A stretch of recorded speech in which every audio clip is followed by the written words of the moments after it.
So 2008, the global economy collapses. So what happens, okay, and I believe this is what happened. I don't think this is conspiracy theory. The central banks basically encouraged the Chinese central bank to start printing money, right? And this is important because when you start printing money and you invest in real estate, you need resources. You need to buy resources from Australia, from Brazil. And this is what saves the global economy. And this all looks very impressive, guys. Like, I know when you go outside and you see all these big buildings and fancy railways, it's all very impressive. But remember, okay, this is really important. Behind the veneer of this prosperity are three things. Massive debt, right? Because this money is being printed. So someone has to pay this off. You guys, not the current people, but you guys or your grandchildren or your great-grandchildren, okay? But someone has to pay off this debt. That's number one. Number two is this has created massive inequality in China, right? So the rich are filthy rich and the poor aren't that much better off. And the third problem that's really important is it's created a lot of political corruption, all right? So behind all this veneer are corruption, inequality, and debt. And this is what, okay? So a really important lesson for you guys to understand the Chinese relationship with America is this. There's this very, very famous quote by Charles Baudelaire who said, "The greatest trick the devil ever pulled was convincing the world he didn't exist." Okay? Well, I'm going to paraphrase him, okay? And this is what I think is the relationship between America and China. The greatest trick America played was convincing China it could be rich. All right? This is no different from 1985, the Plaza Accords, when America basically encouraged the Japanese to increase the value of their yen, which led to economic collapse. Well, but when Americans encouraged the Chinese to print money in about 2008 and about 2015, it basically created conditions for China's economic collapse, okay? All right, this is what led to the rise of this man, our dear fearless leader, okay? I believe his intentions are good. I think he wants to save China from this global financial capitalist system. He needs to maintain China's independence and sovereignty. And he's fighting very hard to save the Chinese nation. Okay, that's what I believe. And so you can make the argument that what's happening today in China is no different from the Opium Wars. Remember, Britain created an opium epidemic in China in order to enslave the Chinese economy to the global financial system, right? That was the Opium Wars. Well, the same is happening today where the Americans have basically created a Chinese dependency on US dollars, right? What's the Chinese dream? The Chinese dream is work hard, get into a good school, get rich, move your money and your children to the United States. That's the Chinese dream, all right? And if that's a dream, then eventually the civilization won't last very long. Am I wrong? Is that not the Chinese dream? All right. All right, so now you have the COVID crisis where China's locked down for 3 years. Now, I'm not a conspiracy theorist, okay? But you can make the argument that some of this was intentional in order to implode the Chinese economy. Why? Because the Chinese economy had become a system of transferring wealth from China to the United States. So by imploding the economy, you're stopping this drainage, okay? All right, this also led to the rise of this man, Vladimir Putin, who is very much like Joseph Stalin. He understands the grand picture. He understands strategy, grand strategy. He understands that now it's time to strike. Why? Because America has created this crazy, fantastical system, right, where there's a hierarchy of prices. In the American system, the Pax Americana, many resources are the least valuable, okay? The basis are the resources, right? Which is what Russia has a lot of. Up next in this pyramid is manufacturing, which is what China does. Then up next is knowledge economy, so professionals. And that's what Europe and America does really well, okay? And at the very top of this pyramid are the financiers, finance. And that's what Wall Street dominates, okay? So this is the pyramid of the world that we live in. What Putin said is this. What Putin said is, you know what? If I can control the world's resources, the oil, the food, then I can invert this pyramid so that resource at the top. And that's why Russia invaded Ukraine. Because if Russia were able to dominate Ukraine, Russia and Ukraine together would control one-third of the world's carbohydrates. Without Russian food, Africa and the Middle East would both starve to death. Okay? And so that is the rationale for Putin's invasion of Ukraine. He's a genius. He understands there's fundamental weakness in the American system. Okay? If you're able to control the resources, you are able to strangle this financial system. Okay?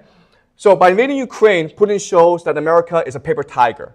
Faith in the USD rests on the aura of the American military's inevitability and invincibility. This now forces the Americans to invade Iran. Okay, does that make sense to you guys? The logic here is very simple. Why does Saudi Arabia buy US dollars, even though they know it's not worth anything? Why does Japan buy US dollars? What is Germany? The answer is they're afraid that if they don't buy US dollars, America will come and invade them. Okay? They have no choice in the matter. But now that Putin has showed that, actually, you know what? The American military is not as strong as you think it is. The American military now has no choice but to prove it is as strong as people believe. It needs to restore faith in the military in order to restore faith in the US dollar. Okay, does that make sense? That's why the American military has no choice in the matter but to invade Iran. Okay? Why? Because if they're able to invade Iran, they're able to control the entire flow of Middle East oil. Also, they're able to control the active trade throughout the world, okay? Iran is really the center of the world in terms of global trade. So these two factors mean that America needs to eventually invade Iran. All right. Once it invades Iran, it creates a huge problem for China and Japan and South Korea. Why? Because guess what? These three nations get most of this oil from the Middle East, right? Japan imports roughly 89% of its oil from the Middle East. And guess what, guys? Japan is the largest buyer of US dollars. So if Japan ever says, you know what, screw this, we're not buying US dollars, the American economy goes bankrupt. So when you invade Iran, you control the oil supply, you control the entire Japanese economy. You can charge whatever price you want for oil.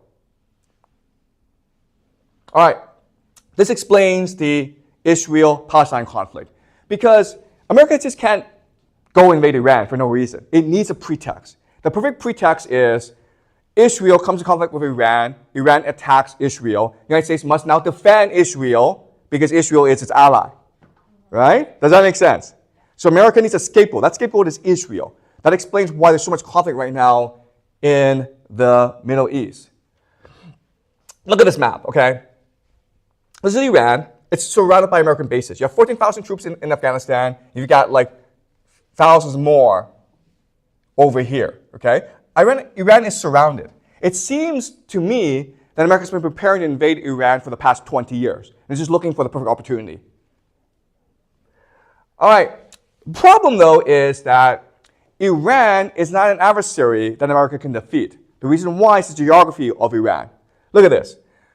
In 2003, America went to Iraq and destroyed Iraq. Why? Iraq's a desert. It's flat plains. America has bombs. It has fighter planes, right? It's pretty easy to destroy a desert. But Iran is all mountains. These fighter planes do no good against mountains. You can't bomb a mountain into submission. Okay? So if America were to invade Iran, there's very little chance that America would win this war. In fact, it may be the end of the American empire. And Putin has a plan, okay? Putin is a genius. He knows exactly what will happen. So Putin is preparing for this possible invasion of Iran. So this is a really important picture. Putin signed an agreement with Kim Jong-un. The agreement is something called a Mutual Defense Pact, which means that if North Korea is ever attacked, Putin would come to his aid. All right? Now, why would Putin do this? This is really strange. The answer is this. The answer is, if America attacks Iran, he needs to throw America off balance by creating a conflict somewhere else. The best place to create a conflict would be Southeast Asia, right? Now, you would think, wait a minute here. Putin and China are best friends. If America invades Iran, then China may invade Taiwan. But I already told you this. China is dependent on the American economy. So I do not believe this will happen. Okay? And Putin is fairly certain this won't happen either. That's why he's now best friends with Kim Jong-un. Because Kim Jong-un, if he were to menace South Korea, that would throw the American military off balance. Because now there is war on 3 fronts: Ukraine, South North Korea, and Iran. Okay? That's the grand strategy of Putin. This is his trump card. Okay, does that make sense? All right. Now, what I'm saying here is this. I'm saying, like, I know there's a lot of conflict now between China and America. There's a trade war going on. But I think this will pass. I think there'll be a rapprochement between China and America because both economies are dependent on each other. Right? So I think this friendship between Putin and China won't last very long. There's also really a lot of geopolitical reasons why this friendship won't last very long, right? Because China and Russia have a lot of geopolitical conflicts, right? They share a border. They're trying to vie for influence in Central Asia. There's lots of reasons why, in the long term, China and Russia will eventually have to break apart, which means that Putin now sees his best friend could be Germany. Okay, these I think are going to be the 2 big geopolitical surprises in the next 5 years. First of all, America and China will become best friends, or not best friends, but they'll have a rapprochement. And then Germany and Russia will have a rapprochement. Okay. All right. So Donald Trump, President of the United States, he wants a 3rd term. Okay. He's creating, everything he's doing right now is because he wants to be king of the United States. He wants a 3rd term, okay, for a variety of reasons. Okay, I won't go into many reasons, okay, but he's that narcissistic. He has to solve a problem. This problem is the national debt, right? It's now $37 trillion. You can't pay this off. You can never pay this off. But the theory is this. The theory is like, as long as you are the greatest military in the world, as long as you can go invade everyone, you don't have to pay this off. You can constantly increase this debt. Okay? That's the theory. This explains the US-China trade war. Everything that we're seeing today is because Donald Trump needs to come to an agreement with China for a variety of reasons. Okay, the first reason is Trump wants to invade Iran, and so he needs to be on good terms with China. Okay?